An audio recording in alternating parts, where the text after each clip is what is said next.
今天做一道我特別喜歡的日式牛丼飯，食材簡單，出菜速度快，十幾分鐘就能搞定。最近新進了這口三和純鈦炒鍋，順便也和大家聊聊它的使用體驗。牛肉選這種薄切的，最好是肥瘦相間。您可以用涮鍋用的肥牛卷來做。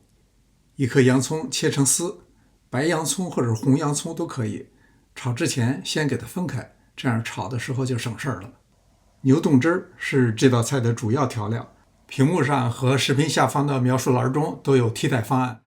根據牛肉片和洋蔥的量，用1/4杯，清水160毫升，再加半茶匙鹽。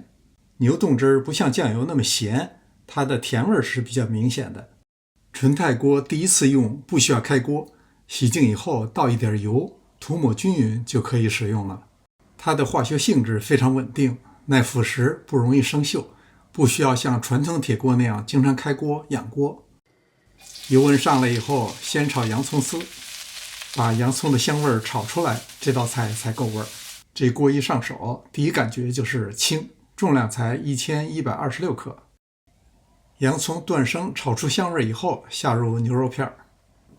有些切得特別薄的牛肉片，在炒的過程中極容易碎裂，所以最好用颠鍋的方法。如果有粘在一起的，用筷子小心地打開。不等牛肉完全變色，倒入剛才調拌好的料汁儿。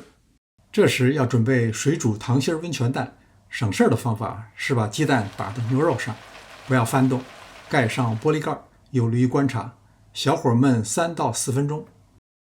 純鈦鍋雖然不算是不粘鍋，但比傳統鐵鍋不粘的效果要好太多了。不需要你有多高的手藝，因為它更耐高溫，所以把鍋燒熱以後再炒，基本上是不粘的。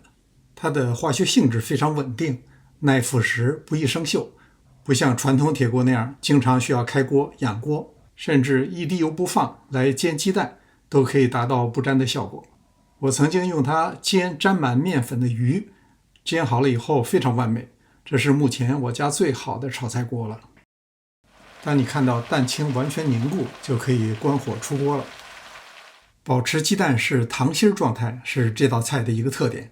這道菜講究的吃法是連湯帶菜蓋在米飯上，當金黃的蛋液緩緩流出，倍兒有食慾。視頻下方有華人生活館這口鍋的產品鏈接，別忘了還有折扣碼。感謝您的觀看，臨走前別忘了點讚訂閱。這裡是上師廚房，我們下次再見。